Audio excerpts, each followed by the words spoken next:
সংসার সুখী হয় রমণীর গুণে। হ্যাঁ, এই কথাটা আমরা প্রত্যেকটা বাঙালির মুখে প্রায়ই শুনি, কিন্তু কথাটা কি সঠিক? মোটেই সঠিক না।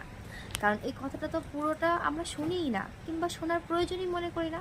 আমরা শুধু এটাই শুনি যে সংসার সুখী হয় রমণীর গুণে।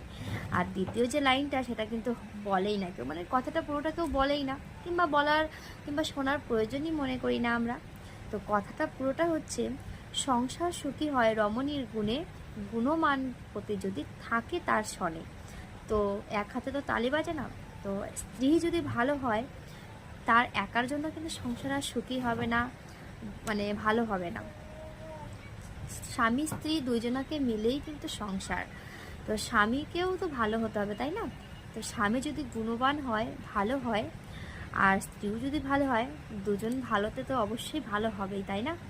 একজন ভালো হবে আর একজন খারাপ হবে, তাহলে সেখানে কি করে সংসারটা সুখের হবে? কখনোই সুখের হবে না, কখনো শান্তি হবে না।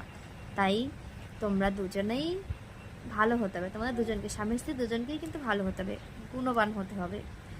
ঠিক আছে? তো কথাটা পুরোটা জানিয়ে দিলাম আজকে। তো কে কে জানতে না অবশ্যই জানাবে। আমরা তো শুধু প্রথম লাইন শুনি, আর আমাদের সবাই শুধু শোনায় সংসার সুখী হয় রমণীর গুণে। দ্বিতীয় লাইনটা কিন্তু কাঁচকলাও বলে না। আর আমি বললাম আজকে, ঠিক বললাম কি না সেটাও জানাবে কিন্তু তোমরা কমেন্ট বক্সে।